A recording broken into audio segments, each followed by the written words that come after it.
Hello everyone, welcome to my channel. If it's your first time joining, thank you and welcome. If you are a previous subscriber or you're coming back from a previous video on my channel, welcome back. In today's video, I believe is part 5, and we're going to be continuing on with the English paper piecing video series. And in my last video, I talked about auditioning your hexagons into whatever design you're going to be sewing them into. And I talked about laying them out, and that lets you basically audition your piece so you know, are you happy with the color layout? Is too many colors in one section that you kind of need to break it up a little bit? Things like that.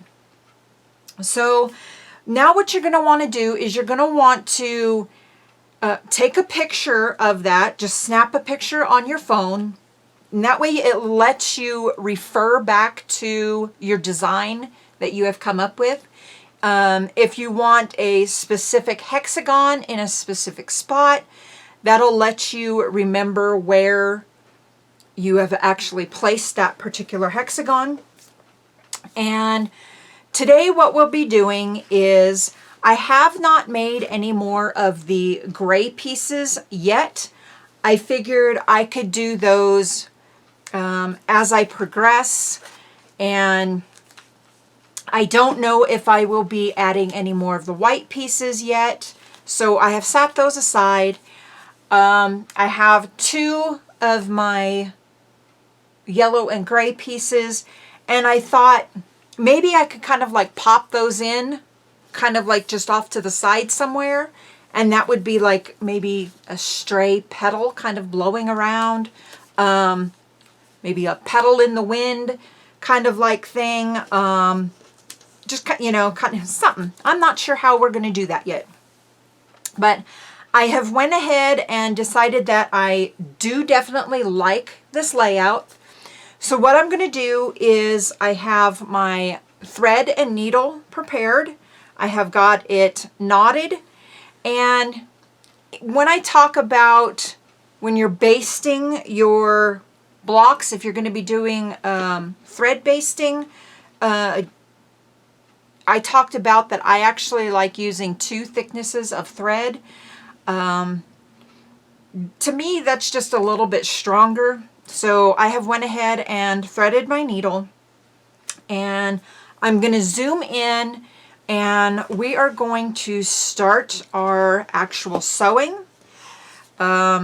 We talked about sewing the it's laying out your blocks, then you're going to start sewing, and your basic sewing techniques, and that is what we're going to work on today. Okay. So now that we have it laid out, I am going to take my center piece. I'm going to zoom us in so we can see a little better. Okay. So I'm going to take my center, and I'm going to take one of my petals, and some people will just, you line it up, wrong sides facing, and some people just hold it by hand. Some people will use the little clips, like so, and to hold it together. I just find extra things kind of get in my way, and I just hold it by hand. You're going to find the piece that you like that lines up, and I'm going to show you here in the book something that I have learned. I did not know this, that while you are sewing, there's these little, I'm out of frame there, sorry about that. There's these little tips and stuff. Here and there in the book. And this one's a really good one. I like this one. That it says mind your muscles. And what this is that as you're basting and sewing, and you may be using your hand, arm, shoulder muscles in new ways, after your first couple sessions of sewing, you may notice some muscle soreness in those areas. and it tells you don't worry, that will pass. So I've learned to kind of like set something aside and give your hand a break, anything like that if you need to. I have done some hand quilting and I noticed that my arm would hurt, things like that. So I just give myself a little day. So if you do notice some soreness as you're sewing along, give yourself a little break, things like that. Then as you kind of progress, I'll show you how we start stitching in just a moment. There are some little things I've learned that when you're sewing, you can ease your block, your hexagons, and what that means is if you notice that one piece is just a hair larger than the other, you can kind of fudge those together by this. The yellow and gray is just a hair smaller than my white piece. So you can kind of like center the white piece on there, or you can kind of turn it to find which one you like best that matches up well enough. And okay, so I like that one. And you're just going to kind of like find your pieces. You're going to ease them together, because if you are making your own templates, not everyone may be the same size. So that's perfectly fine. I was kind of stressing out when I was, let me show you here on some of the blue. I was kind of goofing around with my blue project, and I got this far and I decided I didn't like it, because when I went to go put my diamond in, the blue diamond in this portion, I didn't like it and it wasn't fitting correctly, and I was going to scrap the project because I'm thinking, well, great, I just kind of wasted all these pieces for nothing. So I was flipping through the book and I found out that you can ease your pieces. So it says, let's see. Sometimes when you're working with templates you've cut yourself, you'll find some edges of your patches don't quite fit together perfectly. Not to worry, you can correct the matches of 1/8 or less with a little easing in your seams. Easing requires space, so begin easing a good 1 inch from the end of the seam. If you're working with small patches, this means you'll start easing right after you begin a seam. So that is where I was saying that on one part the white was just a little bit larger than the yellow piece. So just kind of match it as best as you can, and that's perfectly fine. So when you start that piece, you're gonna definitely find the edge that works best.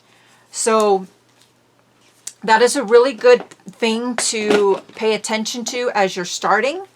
So okay, so we're gonna go ahead and get started. Enough yapping. I have went ahead and done a quilter's knot. If you're not familiar with a quilter's knot, you're going to hold your needle. Let me cut this one, the end of this one off. Okay. And like I said again, I like 2 thicknesses of thread. I prefer doing a quilter's knot instead of a rolled knot. And for a quilter's knot, you're going to hold your needle in whatever your dominant hand is. For me, it's my right hand. So I'm going to hold my needle, put it straight out or horizontally. Take the end of your thread, lay it along the needle, then take your hand and you're going to hold that end and you're going to wrap 3 times. So 1, 2, 3. Then you're going to hold the point of your needle and hold those wraps that you did. Put your pinky in the loop of the thread, grab the tip of your needle and just pull it down. And hopefully this worked. Okay, so that one didn't. I kind of let it loose just a little bit. So I'm going to go back, and it may take a few tries to get the feel of it down. Okay, so wrap again, 2, 3. Pinch those wraps, put your pinky in and pull through. What I did, I was holding too tightly and I wasn't letting it pull through. So your pinky's going to keep that loop. So that loop is just to make sure you're going to put some tension on it so you're not knotting your whole thread up. Okay, and I pulled all the way down to the end, and there is my knot. Can you see the knot there? And that knot is plenty big enough with 3 wraps. If you want a knot just a little bit larger, go ahead and do a 4th wrap. Okay, so I have found, okay, so you're going to, I think I'm going to start on this side, and you're going to lay wrong or right sides together, point to point, and you're going to take your thread, and if you do notice that your thread is tangling up, go ahead and just kind of hang your needle down, and you can run your fingers along the thread and it'll get rid of twists. I found that that's another little hint in the book. And if you're used to hand quilting or anything like that, you'll kind of already know those little hints. Okay, so with your wrongs or your right sides facing, I am going to, you can kind of see that can you see that right there? That's the side I want to start on because it's starting to come loose. So I want to go ahead and sew that side first because it's going to kind of keep that paper template in there from coming apart. Okay, so you're going to take your needle and you're going to go up underneath the edge of your baste, and you want to take it up and put it right in the point of that first hexagon. You're not going to go through the second one yet. You just want to kind of get your needle up through that point. And let me zoom you in just a little bit more. Oops, zoom in. Okay. Hopefully we're not losing any focus there. Okay, so I have my needle coming up right. Can you see that? I'm hoping I'm not losing focus.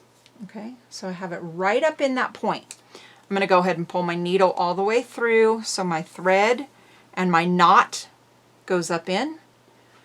And I'm going to do the traditional sewing stitch, which is just a whip stitch. So I have it through, and what I first want to do is I want to knot or lock my stitch. So I'm going to go up into the corner of my second piece, and I want to just kind of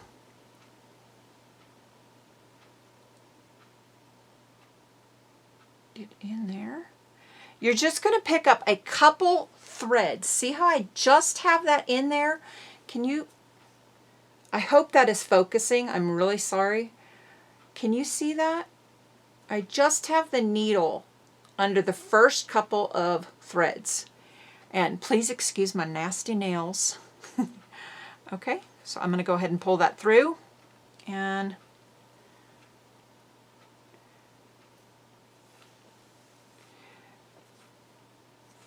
I'm going to go ahead and stitch right through the same spot. And before pulling it through,